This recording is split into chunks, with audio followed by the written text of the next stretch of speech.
ಧನ್ಯನಾದೆ. ಹಿರಣ್ಯ, ನಿನ್ನ ಅಪೇಕ್ಷೆ ಏನು?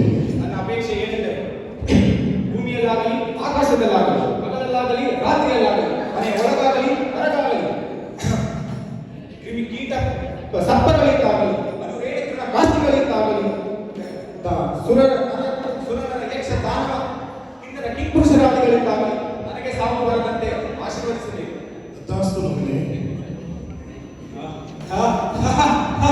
ಇನ್ನು ನನ್ನ ಶೌರ್ಯ ಪರಾಕ್ರಮಕ್ಕೆ ಸರಿಸರಿಯಾಗಿ ನಿಲ್ಲುವ ಧೀರರು ಶೂರರು ಅವರ ನಾವರಿವರು ಎಲೆಯಲವೇ ಬರೀ ಅಂದು ನನ್ನ ತಮ್ಮನನ್ನು ಕೊಂದು ನನ್ನ ತಾಯಿಯವರಿಗೆ ಎಚ್ಚರಿಕೆ ಪಾತಕಿ ಇಂದು ನೀನು ನನ್ನ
ಬಡಜೋಗಿ ನಾರದ ನನ್ನ ಆರ್ಭಟವನ್ನು ಕೇಳಿ ನೋಡಿ ಅದರಲ್ಲಿ ಅಲ್ಲಾಡಿ ಬೆಟ್ಟೆ ಬೆಟ್ಟಾಗಿ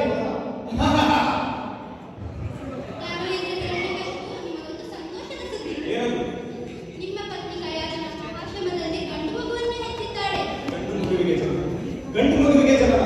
ಆಹಾ, ಭಲೆ ಭಲೆ ಎಂತ ಸಂತೋಷ.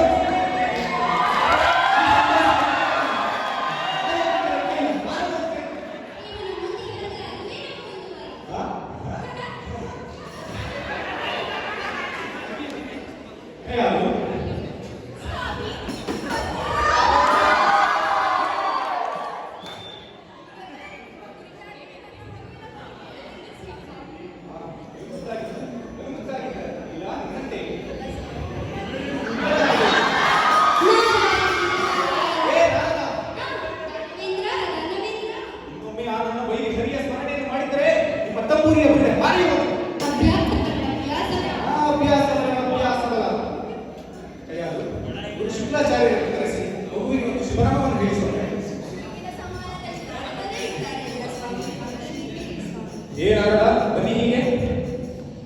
ನಮ್ಮ ಪತ್ನಿಯ ಆಸೆ ಮಗುವಿಗೆ ಒಂದು ಶಿವರಾಮನನ್ನು ಹೇಳಿ. ಪ್ರಹ್ಲಾದ, ಸೊಗಸಾದ ಹೆಸರು, ಬಲು ಸೊಗಸಾದ ಹೆಸರು. ಭಲೆ ಭಲೆ ನಾರದರೆ.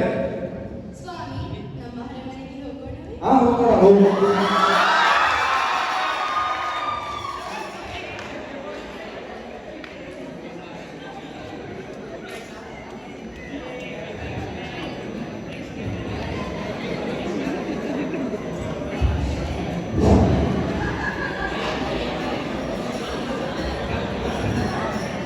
ಯಾರಲ್ಲಿ ಗುರುವರಿಗೆ ಕರೆಸಿದೆ.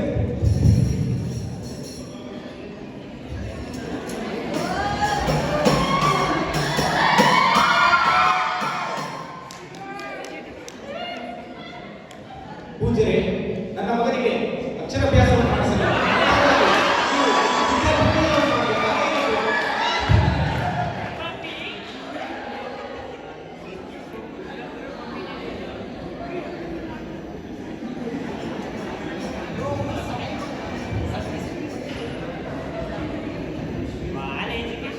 ಪೂಜ್ಯರೇ, ಹೇಗಿದ್ದಾರೆ ನಿಮ್ಮ ಶಿಷ್ಯ?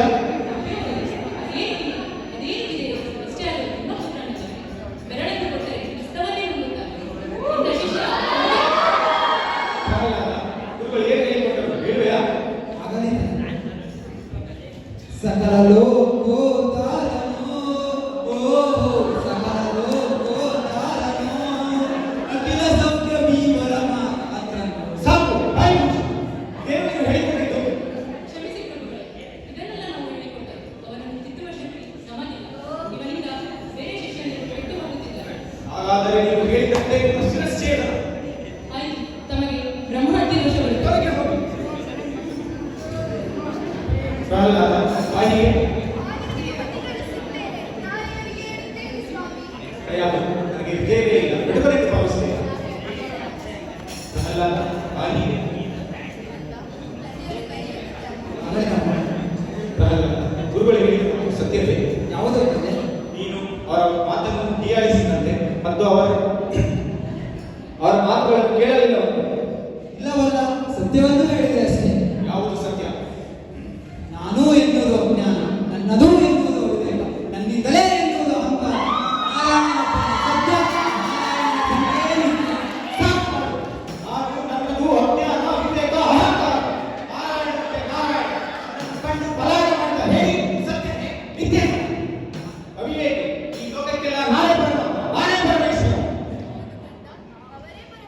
ಅವರೇ ಪರಮಾತ್ಮ. ಅವರ ಮನಸ್ಸನ್ನು ನೋಯಿಸಬೇಡ ಕಥಾ. ಒಬ್ಬರ ಸತ್ಯಕ್ಕಾಗಿ ಸುಳ್ಳನ್ನು ಸತ್ಯವನ್ನು ಒಪ್ಪಿಕೊಳ್ಳುವುದು ಎಷ್ಟು ಮತ್ತರಿಗೆ ನ್ಯಾಯ ಅಮ್ಮ? ಇಲ್ಲ ಅವಿವೇಕಿ, ಇವರು ಮಗನಲ್ಲ, ಇವರು ನನ್ನ ಮಗನಲ್ಲ.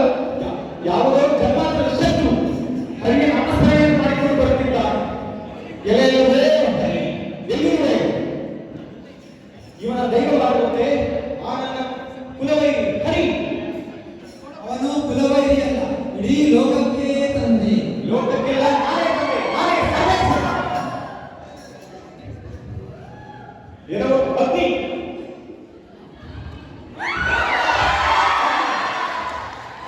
ಅಗ್ನಿ ಬೆಂದಬೇಕು, ನಿನ್ನ ಬೆಂಕಿಯಲ್ಲಿ ಅವರನ್ನು ಸುಟ್ಟು ಬೂದಿ ಮಾಡು.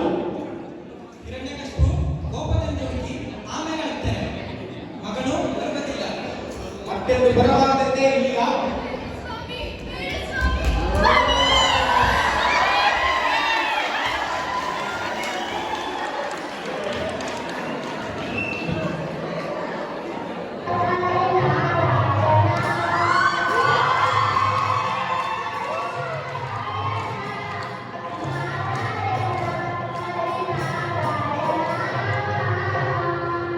ಯಾರು ಕರ್ಕೊಂಡು ಹೋಗಿ ಪ್ರಹ್ಲಾದನನ್ನು ಹೇಗಾಗಲಿಕ್ಕೆ ಅವನ ಸತ್ತ ಸುದ್ದಿಯನ್ನು ತಿಳಿಸಿಕೊಳ್ಳ.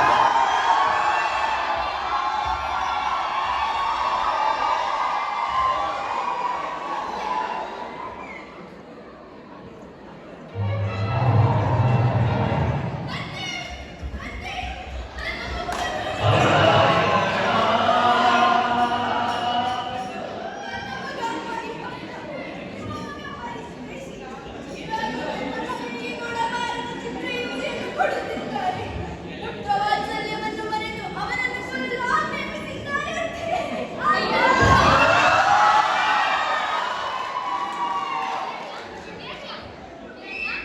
ಬಾ ನಾನು ಹೇಗೆ ಸಂದೇಹವೇ?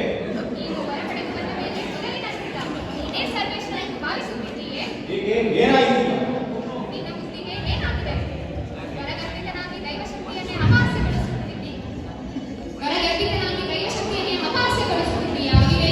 ನೀನು ಉಸಿರಾಡುತ್ತಿರುವುದಕ್ಕೆ, ನಡೆದಾಡುತ್ತಿರುವುದಕ್ಕೆ, ಅಜಯದಿಂದ ಅಟ್ಟಹಾಸ ಮೆರೆಯುತ್ತಿರುವುದಕ್ಕೆ ಆ ದೈವಬಲವೇ ಕಾರಣ. ಸರ್ವಪಟ್ಟಣದಲ್ಲಿ ಇರುವಪ್ಪ. ನೀನಲ್ಲದೆ ಬೇರೆ ಯಾರಾದರೂ ಮಾತನಾಡಿದ್ದರೆ ಅವರ ನಾಲಿಗೆಯನ್ನು ಸೀಳಿಬಿಡುತ್ತಿದ್ದೆ. ಛೀ, ಪಾಪಿಷ್ಠ. ಹೆಣ್ಣಿನ ಕಣ್ಣೀರು ನಿನ್ನನ್ನು ಸುಮ್ಮನೆ ಬಿಡುವುದಿಲ್ಲ. ಯಾರು ಕರ್ಕೊಂಡವರಿಗೂ ಮುದುಕುಗೇನು ಕರ್ಕೊಂಡವರು ಆಶೀರ್ವದಿಸಿದರು.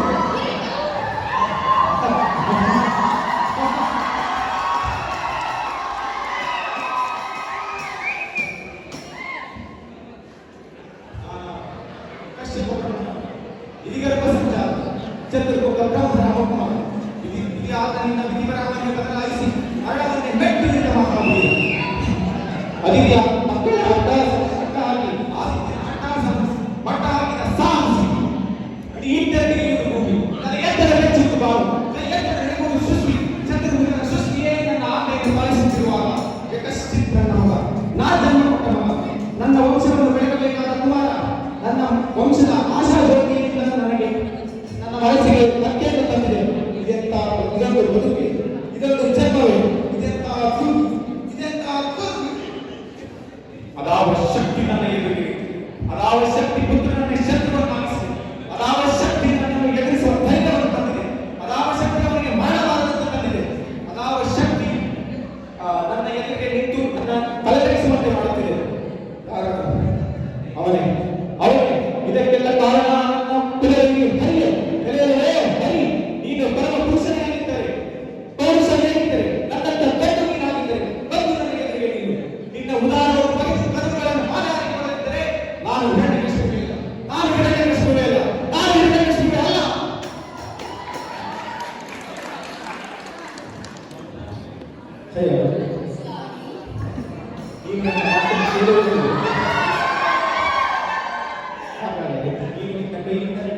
ವಿಷಪ್ರಾಶನ ಮಾಡಿಸಿದರು. ಸ್ವಾಮಿ, ಅದು ನನ್ನಿಂದ ಸಾಧ್ಯವಿಲ್ಲ ಸ್ವಾಮಿ, ಸಾಧ್ಯವಿಲ್ಲ. ಕೊಟ್ಟ ಮಾತನ್ನು ಮೀರುವುದಿಲ್ಲ ಎಂದಿದೆಯಲ್ಲ ಯಾರು? ಕೊಟ್ಟ ಮಾತನ್ನು ಮೀರಿಸು.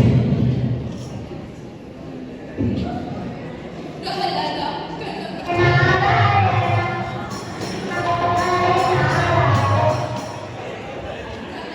ಹೇಳಿ ಅಮ್ಮ. ಆಗಲಿ ಅಮ್ಮ. ಆಹಾ, ಎಷ್ಟು ರುಚಿಯಾದ ಪಾಯಸ. ಆಹಾ.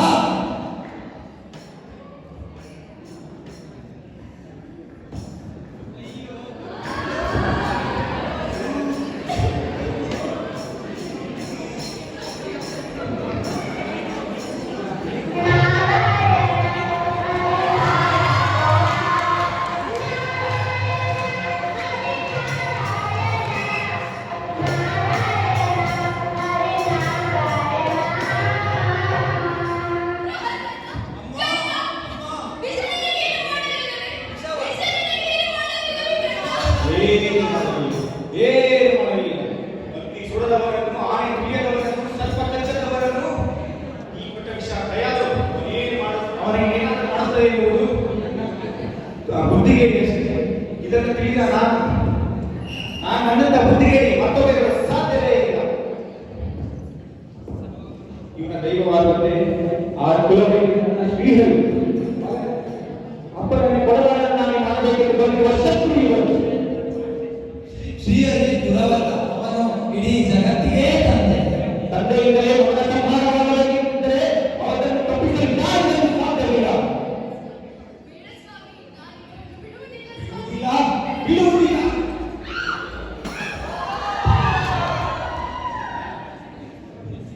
ಕಂದ, ಏಕಪ್ಪ ನಿನಗೆ ಈ ಹಠ? ನನ್ನ ಆರ್ಭಟವನ್ನು ಕೇಳಿ ಯಾವ ತ್ರಿಮೂರ್ತಿಗಳೇ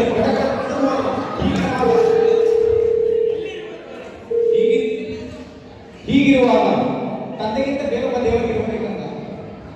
ಸರಿ, ನೀ